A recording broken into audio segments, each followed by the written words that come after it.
ورسول بعده أما بعد. ثم قال الله تعالى في القرآن الكريم: أعوذ بالله من الشيطان الرجيم. بسم الله الرحمن الرحيم. إن الذين يتلون كتاب الله وأقاموا الصلاة وأنفقوا مما رزقناهم سرا وعلانية yarjuna tijaratan lan tabur. Surah Fatir, surat yang ke-35, ayat yang ke-29. Syukur kita pada Allah, alhamdulillah pagi ini Allah masih memberikan kita hidayah. Alhamdulillah kita masih diberikan Allah kekuatan dan juga kemauan untuk bisa hadir ke masjid guna menunaikan ibadah subuh berjamaah dan juga hadir di kajian subuh mubarakah yang insyaallah selalu diberkahi Allah dan selalu didoakan para malaikat Allah. Salawat dan salam kita doakan kepada Allah semoga selalu dilimpahkan perjumpaan kita Habibullah Muhammad sallallahu alaihi wasallam. Allahumma salli ala Sayyidina Muhammad wa ala ali Sayyidina Muhammad. Bapak sidang jamaah pada subuh rahimakumullah.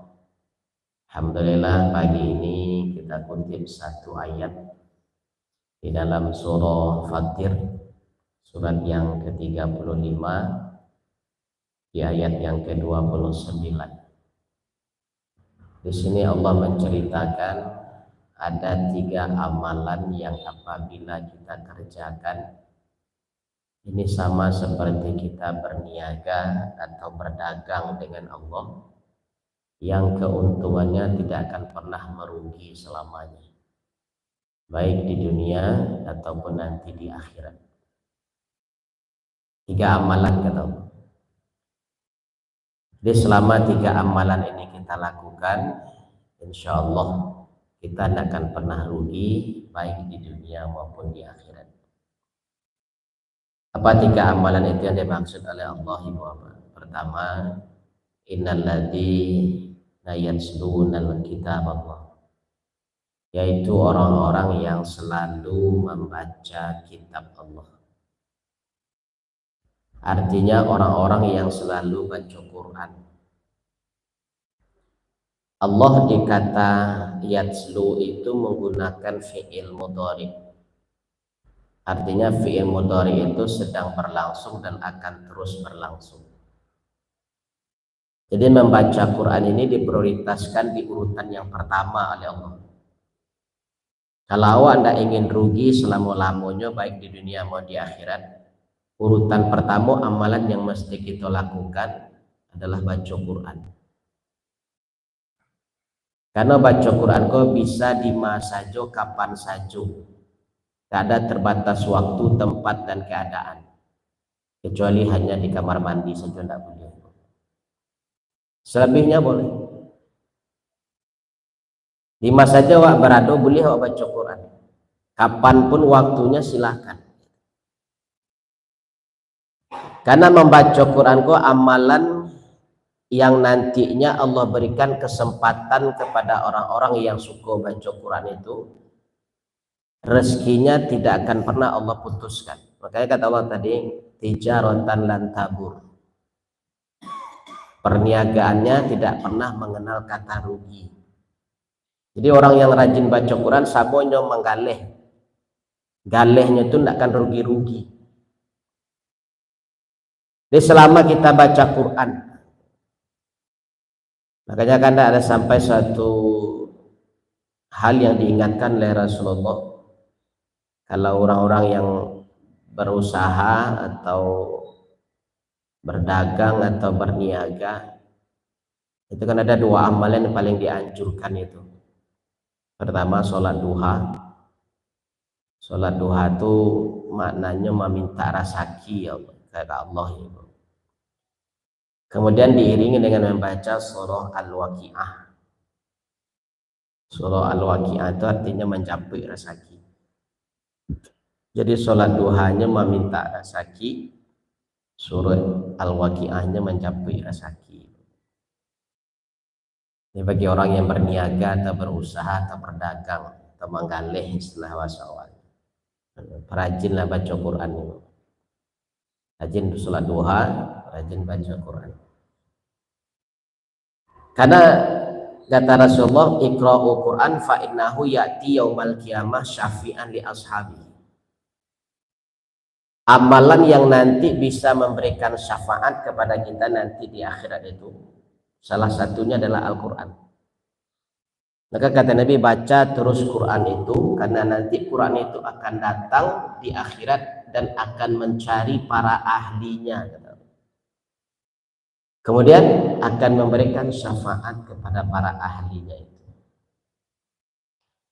Ditanya oleh sahabat, siapakah mereka yang ahli Quran itu? Kata Nabi, pertama orang yang baca Quran. Ya, orang yang suka baca Quran dianggap sebagai ahli Quran. Yang kedua orang yang mempelajari Al-Quran. Dan yang ketiga orang yang mengamalkan Al-Quran. Jadi kalau dari 3 poin tadi ahli Quran, membaca, mempelajari dan mengamalkan. Kalaupun yang poin kedua, ketiga, mempelajari dan mengamalkan alun bisa di awal ibu bapak. Minimal yang pertama bisa membaca Quran. Jadi mau tidak mau ibu bapak luangkanlah waktu awak untuk baca Quran. Seberapa sanggup awak luangkan waktu. Tidak bisa 1 juz sehari. Kalau 1 juz sehari kan lumayan barek. 1 juz itu ada 20 halaman. Tapi kan membacanya kalau sekaligus terasa bareknya. Ini bisa dan suansu tuh. Subuh sekian halaman, zuhur sekian halaman bisa kalau kita mau. Atau setengah juz sehari. Kalau tidak aja bisa sehalaman sehari. Sehalaman itu kan 5 baris tuh. Kalau tidak sanggup tuh setengah halaman sehari, setengah halaman kayak lah gitu. 7 atau 8 baris. Atau sampai tanda dakak. Saya tahu istilah dakak ibu. Tanda ain lah. Kalau di kami di kampung di balik namanya itu sedakak, namanya sedakak itu setanda ain. Setanda ain sudah dijualnya sehari. Kalau indah aja ibu bapak sayat sehari. Yang penting ada interaksi awak baca Quran.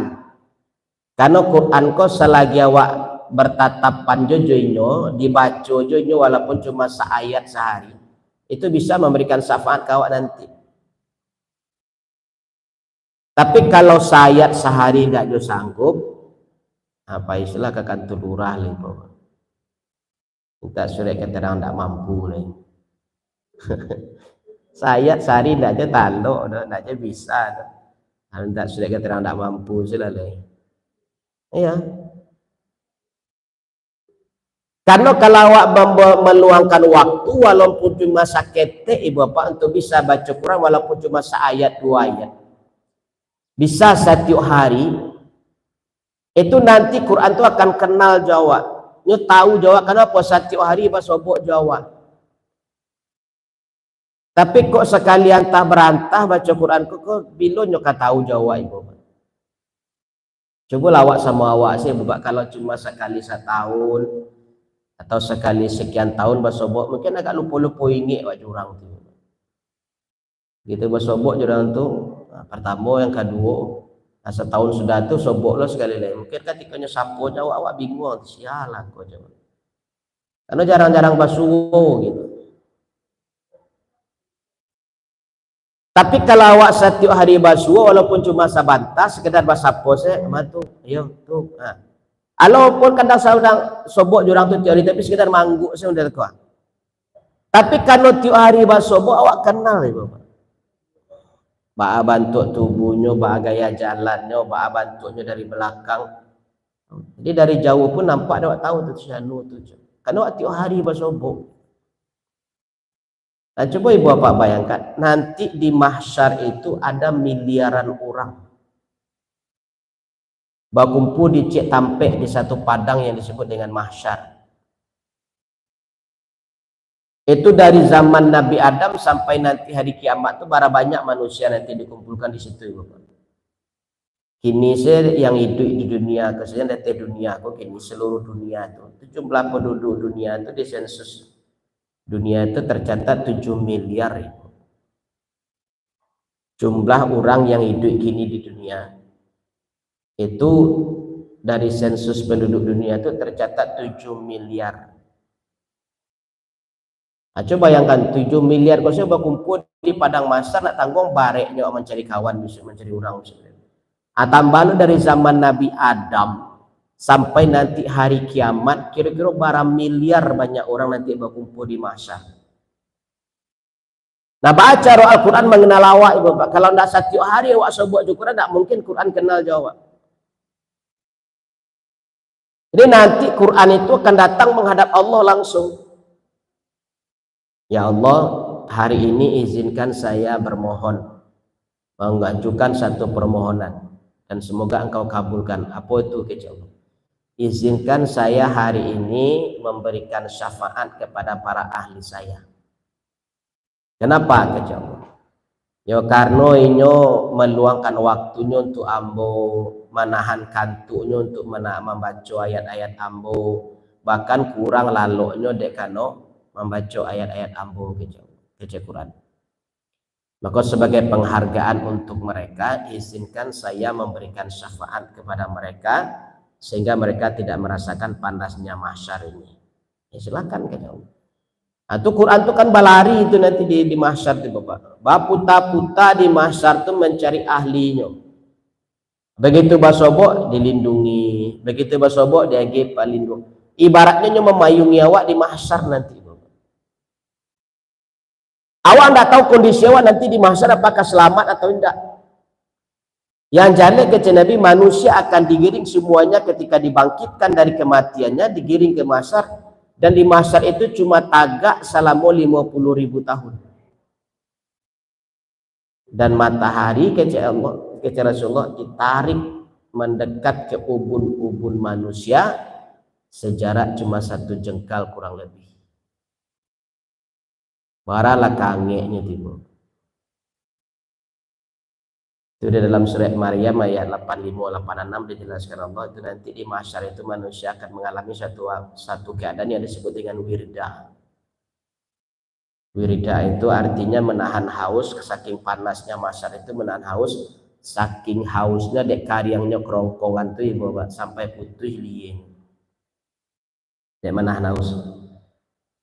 Karyang liye itu dek kanawi.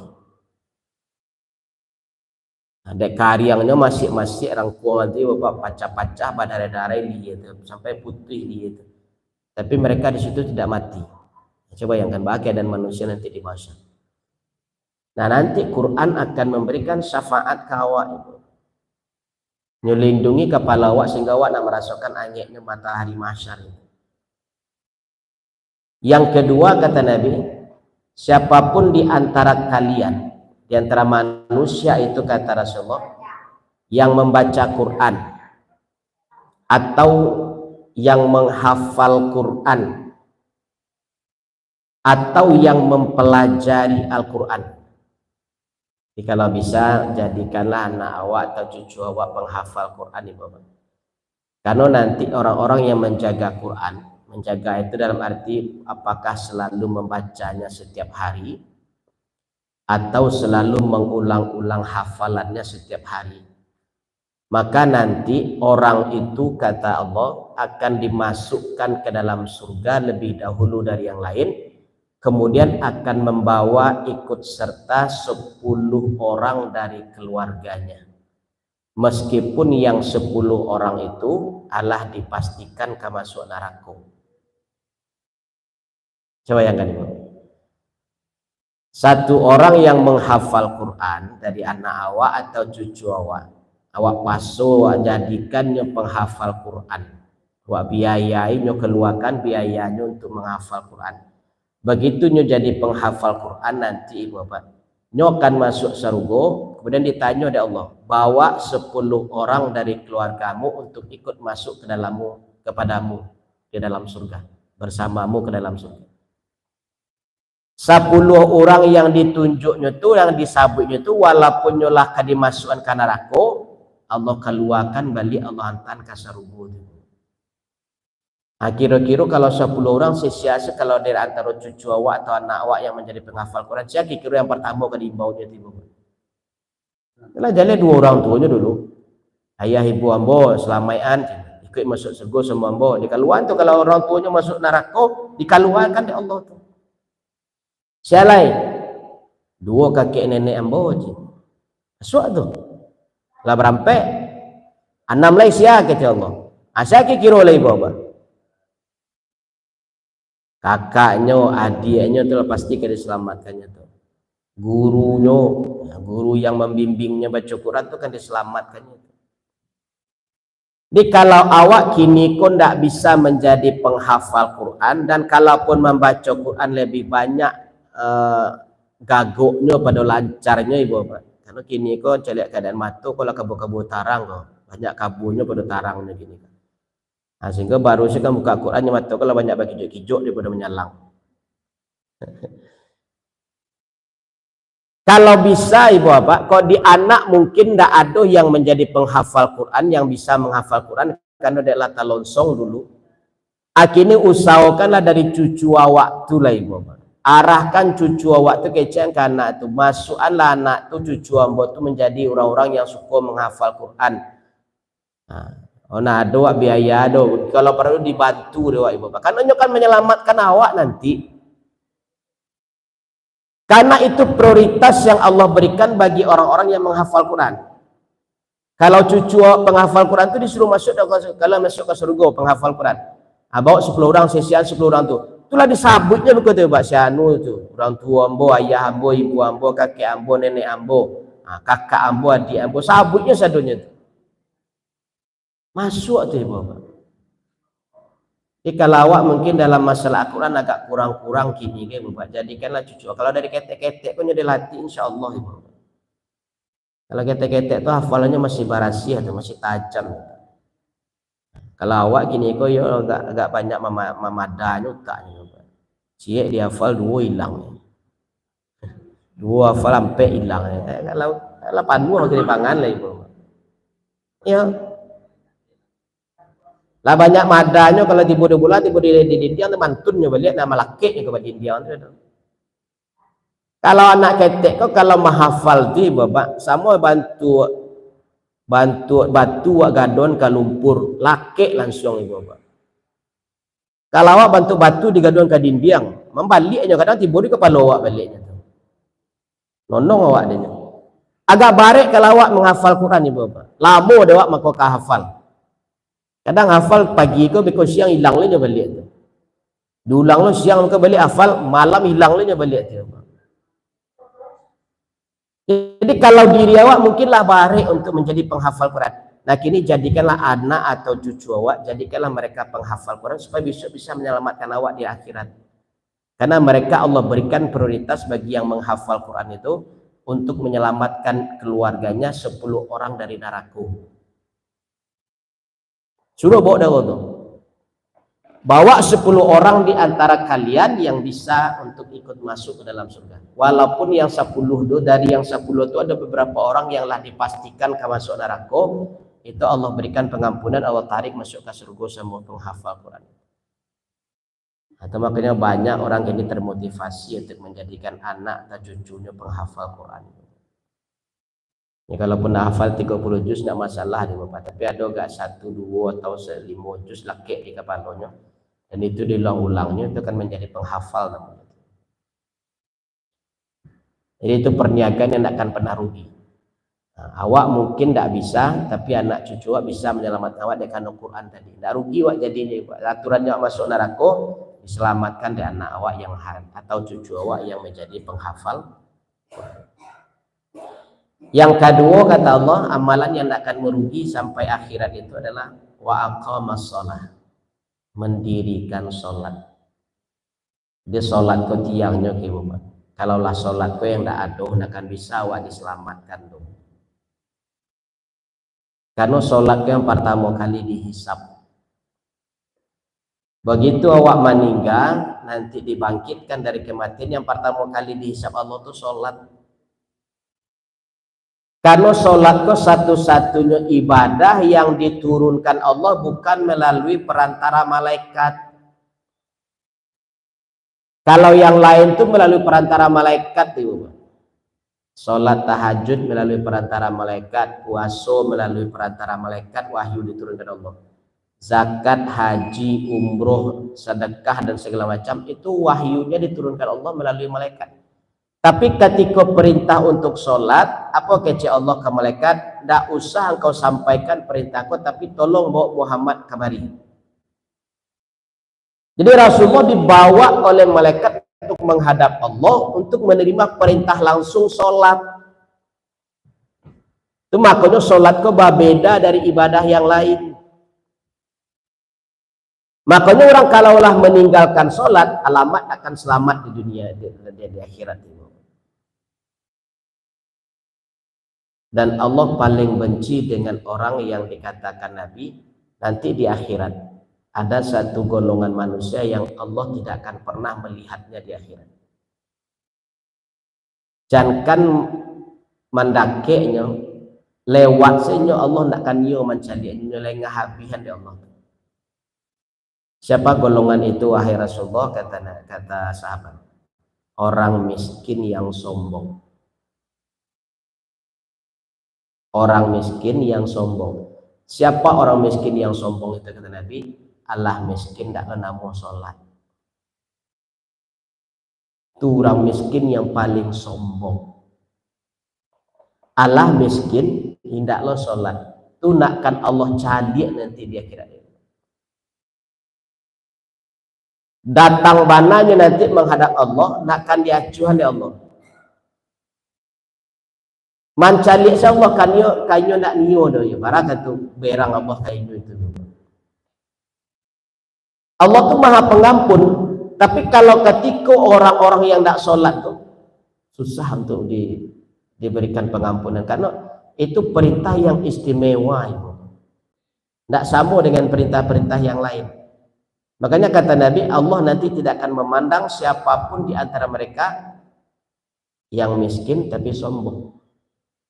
Miskin tapi tidak sholat. Kalau orang kaya sombong mungkin orang masih maklum. Ya kan? Orang kaya sombong, oh ini sombong itu banyak ditihe, banyak aratua itu. Ini orang miskin tapi tidak sholat. Ini yang paling dibenci oleh Allah. Nanti Allah tidak akan menceliknya di akhirat. Makanya selama awak pacik sholat, awak jago sholat, insya Allah ada keselamatan nanti di akhirat. Minimal nih bapak, kalaupun awak masuk neraka selama ada sholat itu, ada iman di hati awak, neraka nak akan menjuji awak masuk ke dalam. Nanti kan banyak 7 golongan manusia itu melintas di tiang sirat itu macam-macam ya Pak. Ada yang bantu patuy, bantu kilik melintas tiang sirat, ada yang bantu kudo berlari melintas tiang sirat. Ada bantu alang tabang meniti titian sirot, ada bantu manusia berjalan santai, ada yang bantu orang maraton meniti titian sirot, ada yang marangka ibu, ada yang marangka, ada yang melo paruik meniti titian sirot itu. Nah ketika yang marangka itu kan dijuji di neraka ke dalam, dicalik di dadonya masih ada iman, masih pernah sholat, masih lain namuh sholat, walaupun kadang kacau balau sholatnya. Akan neraka. Engkau berjalanlah seperti apa yang engkau bisa, dan engkau akan selamat walaupun lama. Itu maka tiangnya. Tapi kalau tidak sholat kemana lah ibu Pak? Mandaki saya ketika itu lah dijujuk di neraka ke dalam tu. Apalagi orang yang tidak sholat itu. Maka nanti di titian sirat kan ada 7 posko ibu Pak. 7 posko, masing-masing posko tempuh dalam waktu 3000 tahun. Posko pertama tuh iman tuh. Berjalan waktu 3000 tahun di posko pertama ditanya tentang iman. Yang kafir masuk sedonya tuh. Ada toleransi di situ lagi. Yang lain beriman lewat. Masuk di posko kedua, di posko kedua ditanya tentang sholat. Yang tidak sholat jatuh di situ sedonya tiba. Yang tidak sholat dijujikan ke dalam dosa itu. Yang lain sholat selamat lewat ke pintu 2 masuk ke posko ketiga ditanya tentang sedekah zakat. Kalau lewat dia masuk ke posko kampek, di posko kampek ditanya tentang puasa. Yang tidak puasa jatuh tuh. Yang selamat nanya ke posko kelima, kamu ditanya tentang haji dan umroh.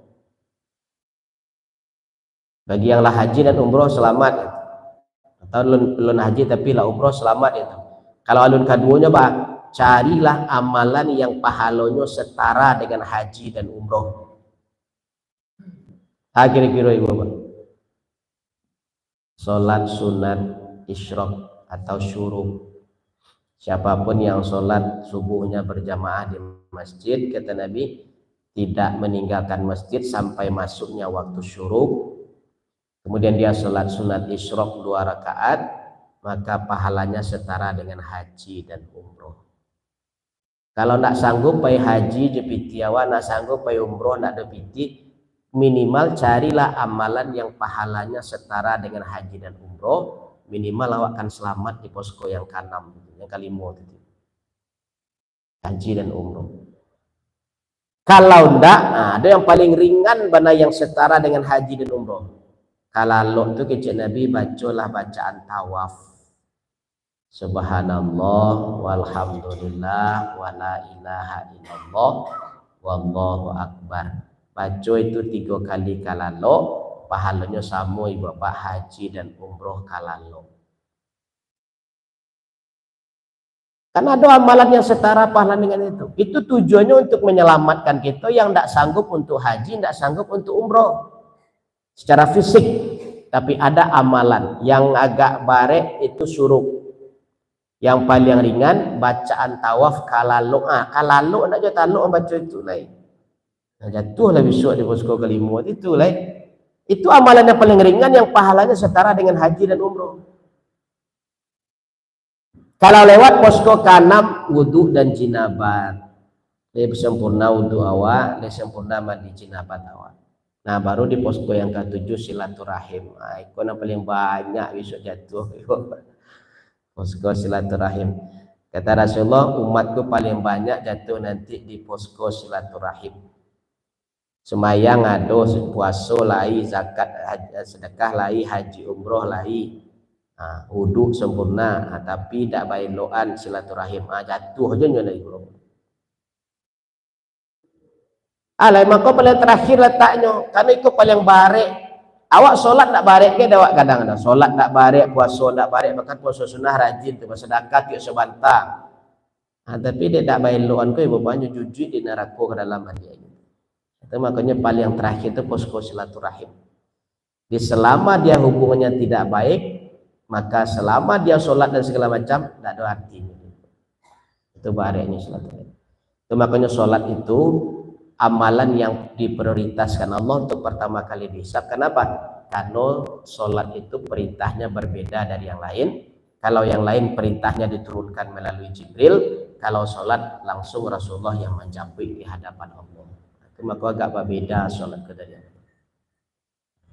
Nah yang ketiga kata Allah, wa anfaqu mimma razaqnakum sirran wa alaniyah. Berinfak meskipun terang-terangan ataupun sembunyi-sembunyi. Di sedekah berinfak kok satu amalan yang akan menyelamatkan awak nanti di dunia ataupun di akhirat. Bahkan mulai dari hidup ke ibu bapak sampai nanti ke serukum, sedekah kok amalan yang mantan awak. Kata Nabi dalam hadis qudsi Allah berfirman, ketika hambaku bersedekah kepadaku, aku kembali bersedekah kepadanya. Jadi ketika bersedekah untuk Allah, Allah balik bersedekah ke awak. Ketika mereka bersedekah kepadaku 1, kata Allah, aku bersedekah kepadanya 10. Ya Allah balik bersedekah kau ketika bersedekah masuk kotak infak surau kau atau masjid kau, nanti Allah balik bersedekah kau. Bedanya awak cik dari Allah 10. Bahkan di Al-Baqarah 261 perumpamaannya sampai 700 kali lipat Allah ganti atau Allah balas.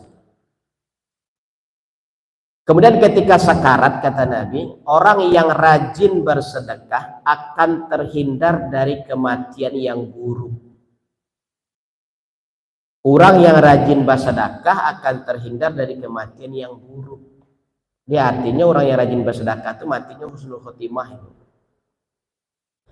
Kemudian ketika meninggal nanti masuk kubur, kata Nabi, sedekah yang kita keluarkan itu akan memadamkan api di dalam kubur.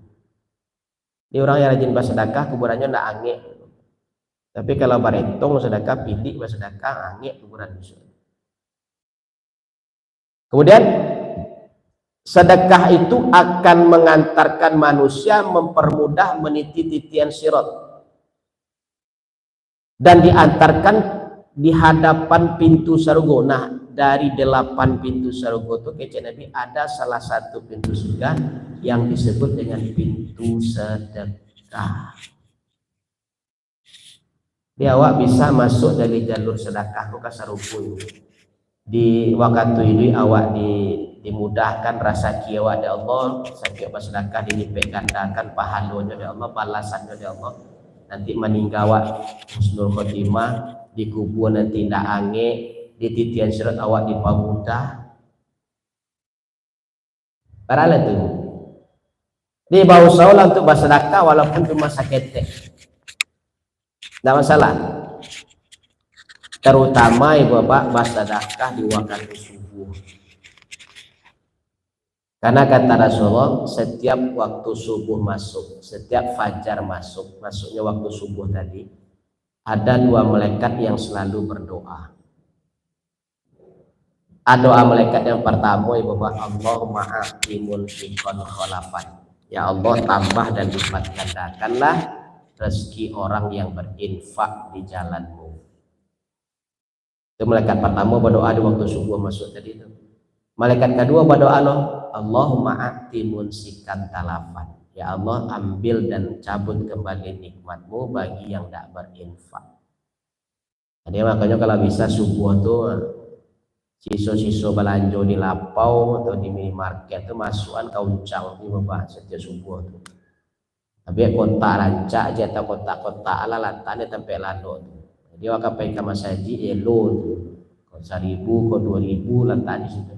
Waduh sisi so belanja masuk di kota. Kau ketika berangkat ke masaji, elo tuh.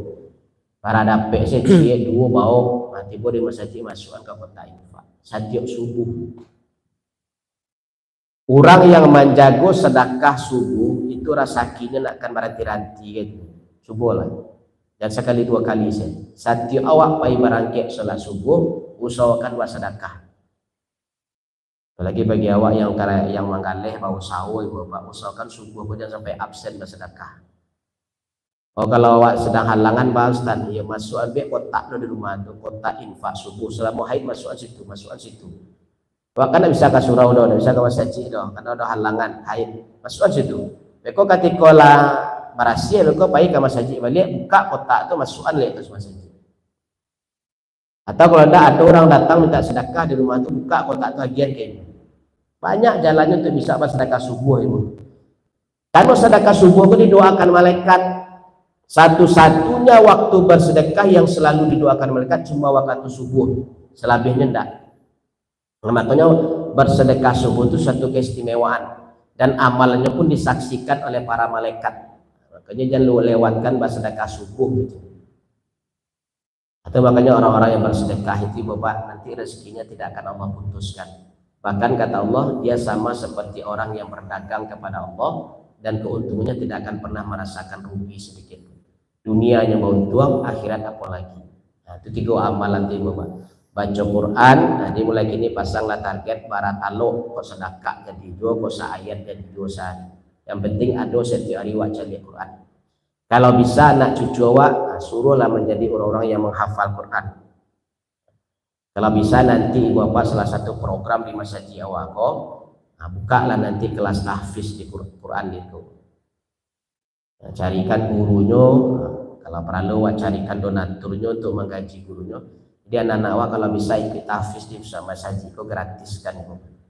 Tapi awak siap masyarakat abrar kok menjadi donatur untuk anak-anak awak ikut tahfiz.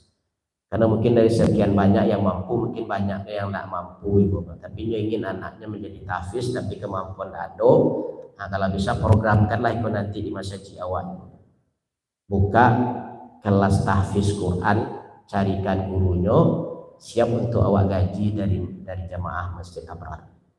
Jadi supaya anak-anak awak di kampung menjadi penghafal Quran sebenarnya. Kalau lah jadi penghafal Quran sebenarnya pasti masuk sebenarnya surga. Anak-anak awak penghafal Quran pasti diprioritaskan Allah. Nah, kalian yang penghafal Quran kan masuk surga bawa 10 orang. Nah, 10 orang lah pasti putar-putar siku jadi di bawah siapa lain ada. Tahu awak artinya.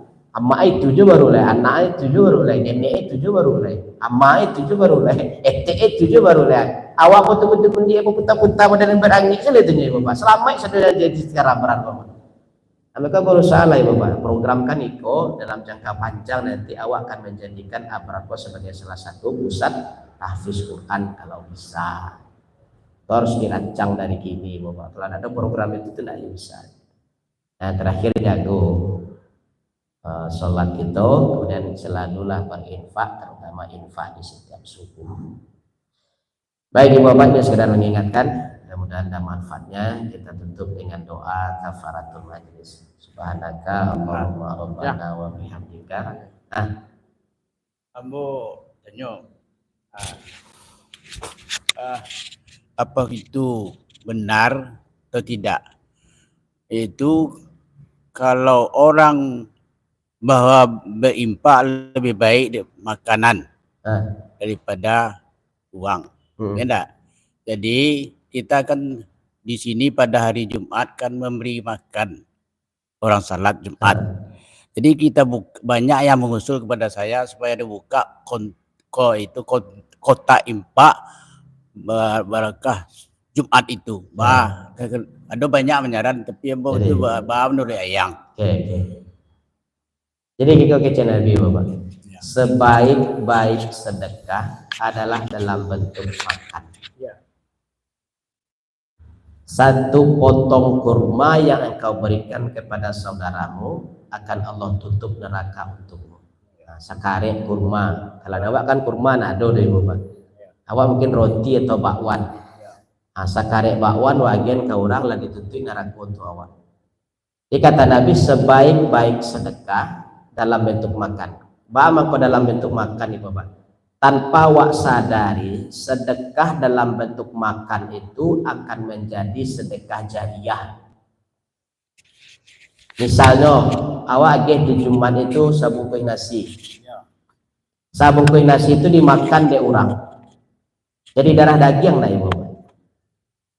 Sabungkui nasi itu jadi darah daging lah. Selama darah daging yang ada di tubuh orang itu dari sabungkui nasi dan disedekahkan di awak, itu akan berdiam selama paling capek kecil Nabi sampai 10 hari. Selama sampai 10 hari itu akan mendapatkan pahala dari setiap amal soleh atau amal kebaikan yang dilakukannya. Solatnya nyo dapat pahala, awak yang bersedekah dapat pahala.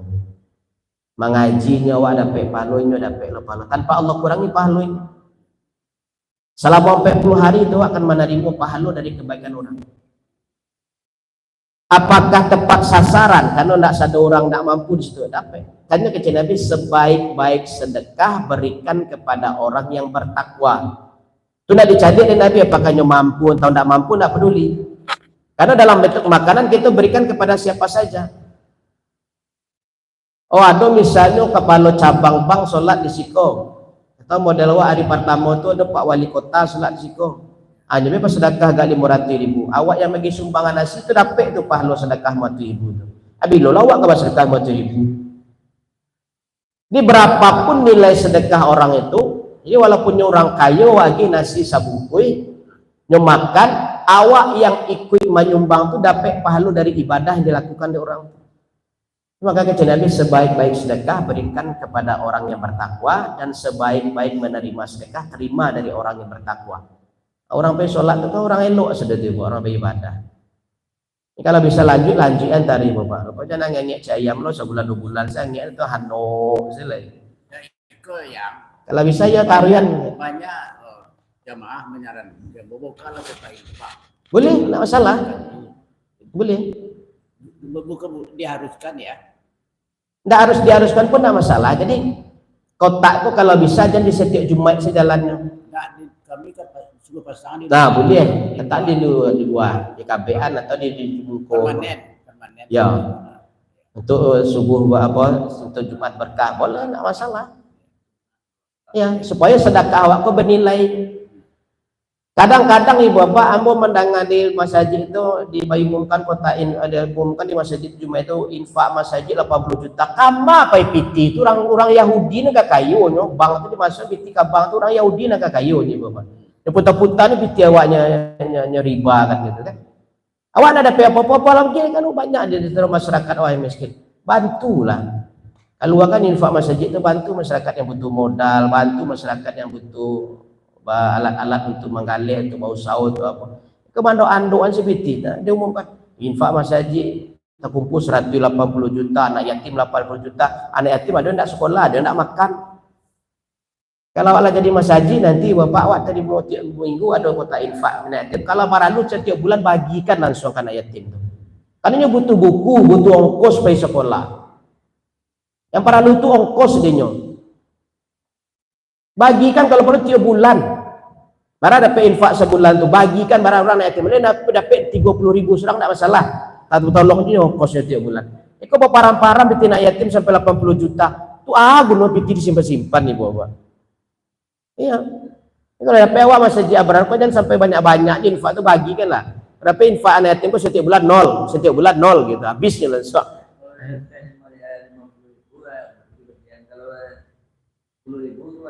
Ya kalau sekali 2 bulan, kalau sekali 3 bulan, nggak masalah. Yang penting badaso dia dari mon yatim tuh gitu. Kok param-param sampai 80 juta tuh. Piti infak na yatim 80 juta.